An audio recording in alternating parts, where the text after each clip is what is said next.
എന്ത് കാര്യത്തിനിറങ്ങിയാലും എന്തെങ്കിലുമൊക്കെ എതിർപ്പുണ്ടാകുമല്ലോ, സ്വാഭാവികമായിട്ടും അതും അതിൻ്റെ ഭാഗമാകും. അങ്ങനെയാണതൊരു സിനിമയാണ്. എന്ത് കാര്യത്തിനിറങ്ങിയാലും ഒരു എതിർപ്പുണ്ടാവും. ആ എതിർപ്പിനെ തരണം ചെയ്തുകൊണ്ടുള്ള യാത്രയാണ് സിനിമ. അതിനകത്ത് ഒരുപാട് കഥാപാത്രങ്ങളുണ്ട്. ഈ കഥാപാത്രങ്ങൾ ആരുമില്ലാതെ ഈ സിനിമ മുമ്പോട്ട് പോവുകയോ പൂർണ്ണമാവുകയില്ല. അതുകൊണ്ടാണ് ഇത്രയും ഈ കാണുന്നവരെക്കാൾ അത്രയും കൂടെ നമ്മൾ കാണാത്തവരുണ്ട്, എവിടെയില്ലാത്തവരുണ്ട്. അതാണ് സിനിമയുടെ ഒരു ആമുഖം. അതിനപ്പുറത്തേക്ക് സിനിമ നിങ്ങളുടെ ഭാഷയിൽ പറഞ്ഞാൽ സ്പോയിലറായി പോകും. സ്പോയിലർ ആകാതെ ഞങ്ങളെ കൊണ്ട് എന്തെങ്കിലുമൊക്കെ പറയിപ്പിക്കാൻ പറ്റിയാൽ വളരെ സന്തോഷം. ഇല്ലെങ്കിൽ നമുക്ക് എല്ലാവരും കൂടെ ഇത് കണ്ടു കേട്ട് ഇവിടെ നിന്ന് പിരിയാം. മഹേഷ്, ഇപ്പോൾ ഇന്ത്യയിലെ തന്നെ ഏറ്റവും രണ്ട് വലിയ പെർഫോമേഴ്സിന് കഥ ഉണ്ടായി കഴിഞ്ഞിട്ടാണ് എല്ലാ പ്രാവശ്യവും ഞാൻ ഒരു ആക്ടറിൻ്റെ അടുത്തോട്ട് പോകുന്ന നരേഷന് വേണ്ടിയിട്ട്. ഒരു ചെറിയൊരു ഐഡിയ ആയിട്ട് പോയിട്ടില്ല ഇവർ. അങ്ങനെ ഇതൊരു കഥയുടെ രൂപമായി കഴിഞ്ഞതിന് ശേഷം പ്ലോട്ട് ഡ്രിവൺ കഥയാണെന്നുള്ളത് മനസ്സിലായി. പക്ഷേ ഈ സിനിമ ഡിമാൻഡ് ചെയ്യുന്ന ഒരു സ്കെയിലുണ്ട് ഈ പടത്തിന്. ക്യാരക്ടേഴ്സും കുറച്ചുകൂടെ ഗ്രാവിറ്റി കൂടിയ ക്യാരക്ടേഴ്സാണ്. അപ്പോൾ അതുകൊണ്ടാണ് അങ്ങനെ ഒരു പ്രോസസ്സിലോട്ട്, അല്ലാതെ നമ്മളിത് മനഃപൂർവ്വം ഇതൊരു സ്റ്റാർ സ്റ്റഡഡ് സിനിമയാക്കാം എന്നുള്ളൊരു ധാരണയിൽ തുടങ്ങിയ പടമല്ല. ആദ്യം ഇതിൻ്റെ എന്താ പറയുക, ഒരു രൂപം ആദ്യം ഞാൻ പറഞ്ഞത് മമ്മൂക്കയുടെ തന്നെയാണ്. അതിനുശേഷം പിന്നീടാണ് ബാക്കി എല്ലാവരും സിനിമയിലേക്ക് വന്നത്. സിനിമയിൽ അങ്ങനെ ഞാൻ ബാക്കി ഇതിനകത്തുള്ള കച്ചവട ചേരുവകൾ എന്തൊക്കെയാണ്, അല്ലെങ്കിൽ അതിൻ്റെ എന്താ പറയുക, അത്തരം കാര്യങ്ങളെ കുറിച്ച് ഞാൻ അങ്ങനെ കൺസേൺ അല്ല. കാരണം ഓർഗാനിക്കലി ഇതിനകത്ത് വന്നിരിക്കുന്ന ചില വിഷയങ്ങളുണ്ട്. ഞാൻ പറയുന്നത് അതിനകത്തോട്ട് കഥയുടെ രൂപത്തിൽ വന്നു പോയിരിക്കുന്ന വിഷയങ്ങളുണ്ട്. അത് തന്നെ ആണ് ഇതിൻ്റെ കമേഴ്ഷ്യൽ ഫാക്ടർ എന്ന് ഞാൻ വിശ്വസിക്കുന്നു. ബാക്കി കണ്ടവരാണ് പറയേണ്ടത്. Thank you. പുറത്തു വന്നിരുന്നു. നമ്മുടെ രാജ്യത്തെ ഒരു രാഷ്ട്രീയ പാർട്ടി നേതാവിൻ്റെ മകൻ്റെ പേരുമായി സാമ്യമുണ്ട്. അതുകൊണ്ട് സെൻസർ ബോർഡ് ചെറിയ പ്രശ്നം ഉന്നയിച്ചിട്ടുണ്ട്. അത് പെട്ടെന്ന് പരിഹരിക്കാൻ കഴിഞ്ഞോ? ഇത്തരം ഒരു എഴുത്തുകാരൻ്റെയോ അല്ലെങ്കിൽ ഒരു സംവിധായകൻ്റെയോ ഒക്കെ ചിന്തയിലും എഴുത്തിലൊക്കെ വരുന്ന കാര്യത്തിൽ വല്ലാതെ കട്ടി വീഴുന്നുണ്ട് ഇക്കാലത്ത് എന്നുള്ളൊരു തോന്നലുണ്ടോ? അതിൽ മഹേഷ് ഏട്ടൻ്റെയും മമ്മൂക്കയുടെയും പ്രതികരണം പ്രതീക്ഷിക്കുന്നു. ഈ പടത്തിൻ്റെ സെൻസറിങ് ജോലികൾ കഴിഞ്ഞു. അതായത് ഈ പ്രശ്നങ്ങളൊന്നുമില്ല. സർട്ടിഫിക്കറ്റ് കയ്യിൽ കിട്ടാനുള്ളൊരു കാത്തിരിപ്പ് മാത്രമേ ഉള്ളൂ. ബാക്കി ജോലികൾ കഴിഞ്ഞു. മറ്റു കാര്യങ്ങളെക്കുറിച്ച് എനിക്ക് തോന്നുന്നത് നിങ്ങൾക്ക് തന്നെ സെൻസർ കാർഡുകളൊക്കെ വന്നു കഴിയുമ്പോൾ നിങ്ങൾക്ക് മനസ്സിലാവും മറ്റു കാര്യങ്ങൾ. പിന്നെ നമ്മൾ ഒരു സിനിമ, കമേഴ്ഷ്യൽ സിനിമ, നമ്മൾ തിയേറ്ററിലേക്ക് എത്തിക്കുന്ന ഒരു സിനിമ പറയുന്ന സമയത്ത് നമ്മളുടെ രാജ്യത്തിൻ്റെതായിട്ടുള്ള ചില കാര്യങ്ങൾ നമ്മൾ സൂക്ഷിക്കേണ്ടതായിട്ടുണ്ട്. ഡെഫിനറ്റ്ലി അത് നമ്മളെല്ലാവരും മാനിക്കുന്നു. അത്രയും എനിക്ക് ഇതിനകത്ത് പറയാം. എന്തെങ്കിലും കാര്യം അത്രയും അത് തന്നെയാണ് സത്യം. Okay, thank you. ശതമാനം ആളുകൾ ഫോൺ ഉപയോഗിക്കുന്നവരാണെന്ന് തോന്നുന്നു. ഫോൺ ഉപയോഗിക്കുന്ന എല്ലാവർക്കും മനസ്സിലാവും, സിനിമ മനസ്സിലാവും. സോഷ്യൽ സ്കോർ എന്താണെന്നാണോ ഉദ്ദേശിച്ചത്? സിനിമ വിശദീകരിക്കും. അത് വരെ വെയിറ്റ് ചെയ്യാം. മതി.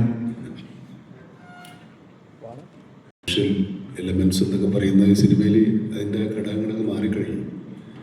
അതിൻ്റെ കണക്കും ഘടനയും ഒക്കെ മാറിക്കഴിഞ്ഞു. കമേഴ്സ്യൽ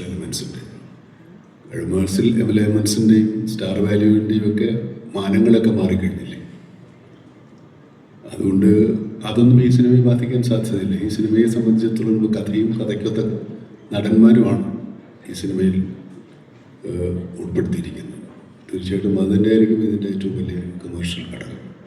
ജനങ്ങൾക്ക് സിനിമ രസകരവും വിജ്ഞാനപ്രദവും ചിന്താദീപകവും ഒക്കെ ആവുന്നതാണല്ലോ അതിൻ്റെ ഒരു പൂർണ്ണമായിട്ട് ചിരിച്ചുല്ലസിച്ച് പോകുന്നതിനപ്പുറത്തേക്ക് എന്തെങ്കിലും നമ്മൾ വീട്ടിൽ പോകുമ്പോൾ ടേക്ക് അവേ എന്ന് പറയുന്ന എന്തെങ്കിലും ഒരു കാര്യം ഒന്നെങ്കിലും ഒന്ന് കൊണ്ടുപോകാൻ ഉണ്ടാകണം എന്ന് നിർബന്ധമില്ല, എന്നാലും ആഗ്രഹിക്കാറുണ്ട്. അതൊക്കെ എന്തെങ്കിലും കൂടെ ചേർത്തിട്ടുണ്ട്. അതും നമ്മൾ നേരത്തെ പറഞ്ഞ വ്യവസായ ഘടനയുടെ അല്ലെങ്കിൽ കമേഴ്ഷ്യൽ എലമെൻസിൻ്റെ ഭാഗമാണ്.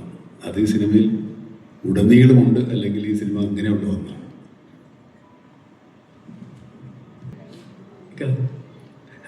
ഇപ്പം ഇന്ത്യൻ സിനിമയിൽ സ്റ്റാർഡം നോക്കാതെ സിനിമ ചെയ്യുന്ന രണ്ട് സൂപ്പർ സ്റ്റാർ ഉണ്ടെങ്കിൽ അത് മമ്മൂക്കയും ലാലേട്ടനുമാണ്. ഇപ്പം പാട്രിയറ്റിലേക്ക് വരുവാണെങ്കിൽ മമ്മൂക്ക തന്നെ പണ്ട് പറഞ്ഞിട്ടുണ്ട്, ആക്ടിങ് ഈസ് ഓൾസോ റിയാക്ടിങ് എന്നുള്ള രീതിയിൽ ഇന്റർവ്യൂവിൽ പറഞ്ഞായിട്ട് ശ്രദ്ധിച്ചിട്ടുണ്ട്. അപ്പം ലാലേട്ടനായിട്ട് കോമ്പിനേഷൻ ചെയ്യുമ്പോൾ മമ്മൂക്കയുടെ ഭാഗത്തു നിന്ന് അത്തരത്തിലുള്ള ഒരു റിയാക്ഷൻ കൊടുക്കാനായിട്ട് ഇപ്പൊ ഡയറക്ടർ പറയുന്ന അല്ലാതെ എന്തെങ്കിലും നിങ്ങൾ ഇംപ്രവൈസ് ചെയ്ത് എന്തെങ്കിലും കാര്യങ്ങൾ ചെയ്തിട്ടുണ്ടോ? അതിനെ പറ്റി ഒന്നും. അതെല്ലാവരുടെ കൂടെ ഉണ്ട്. ലാലേട്ടൻ്റെ കൂടെ ഒന്നല്ല. ലാലേട്ടൻ ആരോട് അഭിനയിച്ചാലും അതുണ്ടാവും, ഞാൻ ആരോട് അഭിനയിച്ചാലും ഉണ്ടാവും. അങ്ങനെ റിയാക്ട് ചെയ്യണ്ടേ? പിന്നെ അഭിനയത്തിൻ്റെ എല്ലാ കാര്യവും സംവിധായകൻ പറഞ്ഞു തരണം എന്നില്ല.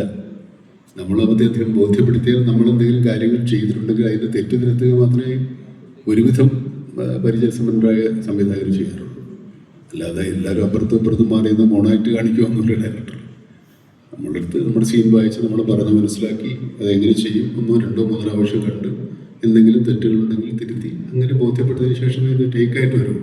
ടേക്ക് എടുത്താലും അദ്ദേഹം ഉദ്ദേശിക്കുന്ന തരത്തിൽ പൂർണ്ണമായ ഒരു പ്രകടനം ഉണ്ടായതിനു ശേഷമേ അത് ഓക്കെ ആവും. അപ്പം അത് നടന്മാരുടെയും സംവിധായകരുടെയും ഒക്കെ ചുമതലകൾ നിർവഹിക്കലാണ്.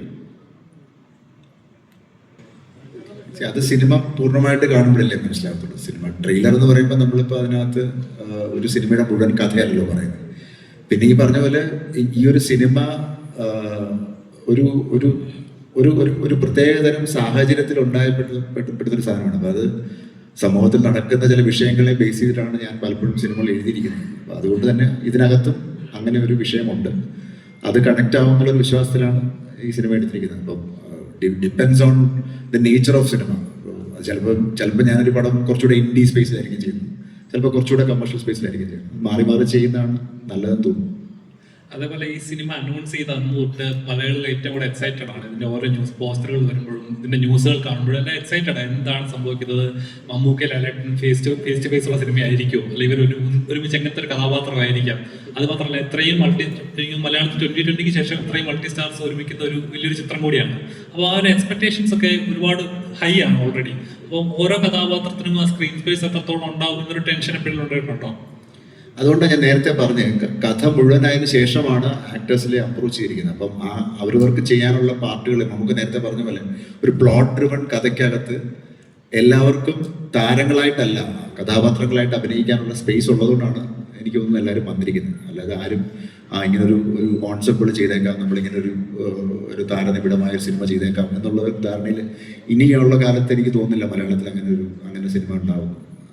സിനിമ ഡിമാൻഡ് ചെയ്യുന്നുണ്ടെങ്കിൽ ഡെഫിനറ്റ്ലി അതിന് നമുക്ക് അപ്രോച്ച് ചെയ്യാൻ പറ്റുന്നുണ്ട്. അങ്ങനെയാണ് അത് എന്താ പറയുന്നത്, ആക്ടേഴ്സിനെയാണ് കൂടുതലും ഫോക്കസ് ചെയ്യുന്നത്.